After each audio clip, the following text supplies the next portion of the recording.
Ben Ece, Olize Zeytinyağları'nın kurucusuyum. Bugün biraz geç kalmış da olsak tek pot makarna tarifi yapacağız. Şefimiz Ezgi Bal ile beraber. Tek pot makarna Türkçesine nasıl çevirebiliriz? Tek tencerede makarna yapacağız. Benim için çeri domatesleri ikiye bölebilir misin? Tabii ki.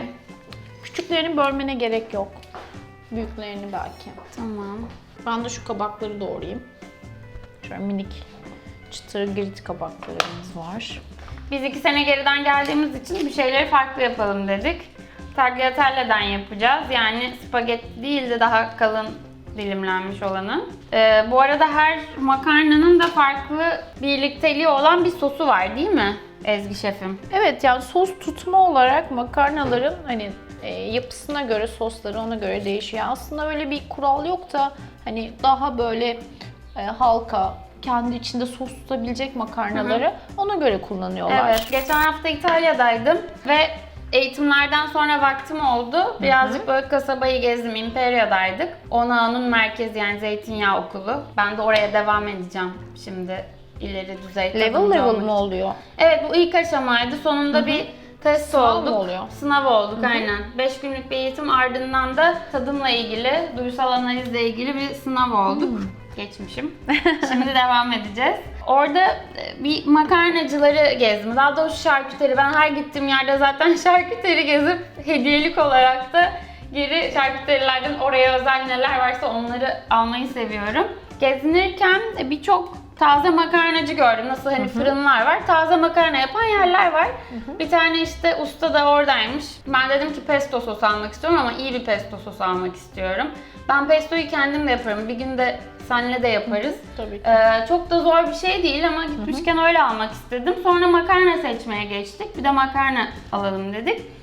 O dedi ki mesela böyle daha burgulu burgulu karışık olan, onu daha iyi tutar, bunu almalısın. Evet. Pesto diye böyle arayıp baktı, buldu.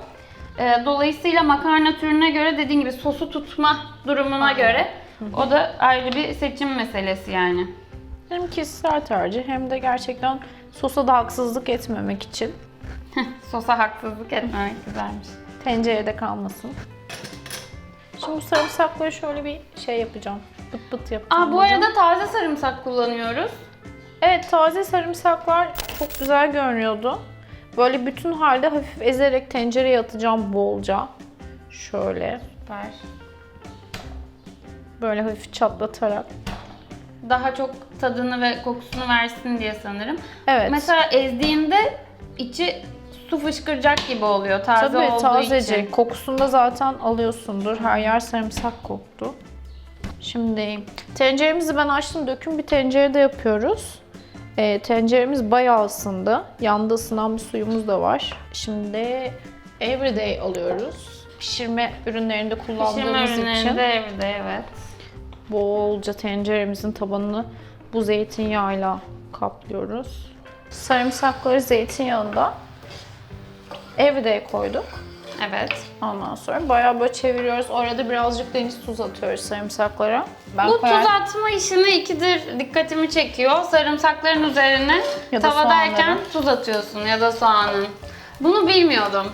Ben her malzemeyi koyduktan sonra her malzemeye yetecek kadar biraz tuz koyuyorum. Yani bunu soğanda da yapıyorum. Hem pişmesine yardımcı oluyor hem de onun lezzeti içine alıyor. Şimdi mesela sarımsaklar zaten çok kızgın yağımız, tenceremiz döküm olduğu için. Şu an kabakları da koydum. Tuzla birlikte piştiğinde sebze, şimdi sebze orada zaten çok hızlı pişiyor. Suyunu veriyor ve oradaki tuzu da içine çekiyor. Hani şöyle önüne yemek geldiğinde tuzu yoksa tuz eklediğinde bir türlü o tadı yakalayamıyorsun ya. evet. Aslında yemeği koyan kişinin doğru anda tuzu koymamasıyla alakalı Doğru bir şey. Biraz daha yağ ekleyelim.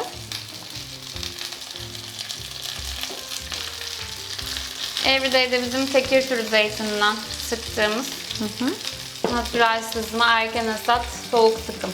Şöyle bir dağlı fesleğen şimdi koyuyorum. En son makarnayı bitirirken de koyacağız. Ama bu da içinde kabaklara ve domateslere lezzet verip erisin diye. Kabaklar renk almaya başladılar. Evet.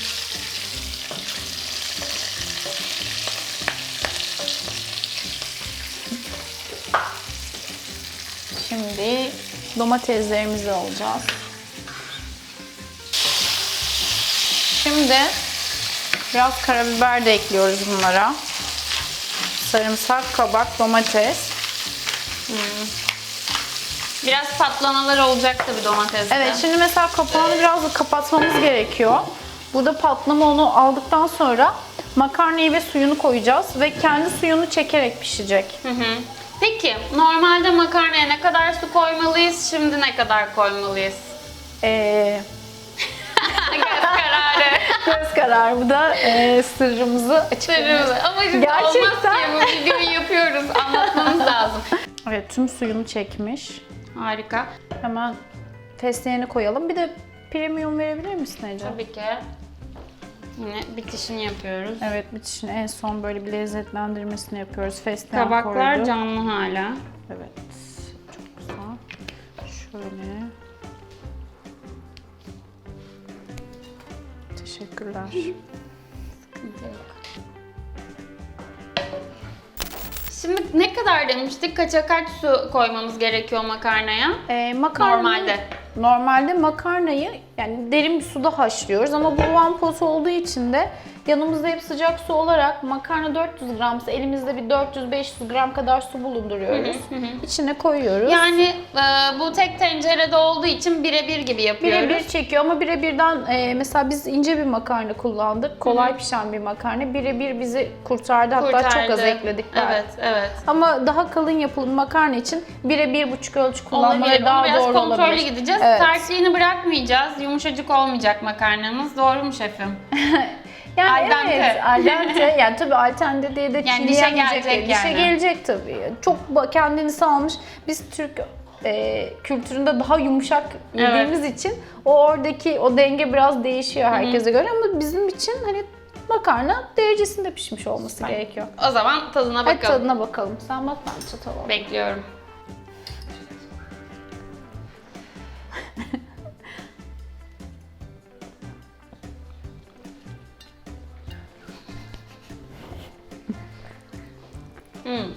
Çok güzel.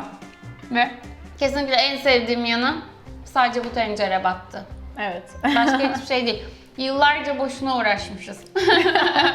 Peki başka tarifler yapabilir miyiz? Sadece bu domates hikayesi mi yoksa başka bir şeyler de olabilir mi? Yani sebze bazlı olarak yapabiliriz aynı şekilde. Domatesin de bir suyu var tabii burada. Bunları hesaplayıp biraz doğru, daha evet. suyunu fazla Kabak da yapabiliriz. güzel bir eklenti oldu. Evet. Onun da tadına bakalım. Yumuşacık olmuş. Böyle soya soslu bir Yedik makarna ya. da güzel olur aynı şekilde böyle biraz daha uzak doğu soya soslu ballı falan böyle o tarz bir makarnayı Evet. da çektirerek yapınca güzel olur. Tabii orada da tuza çok dikkat etmek gerekiyor çünkü soya sosu çektikçe Evet. tuzu artan bir şey. Evet. O zaman hiçbir şey tuzlamayıp sadece soya ile dengeleyebiliriz. Harika. Eline sağlık Afiyet şefim. olsun. Tarifimizi beğendiyseniz yorumunuzu bekliyoruz. Ayrıca videomuzu beğenmeyi ve bizi takip etmeyi de unutmayın. Sevgiler.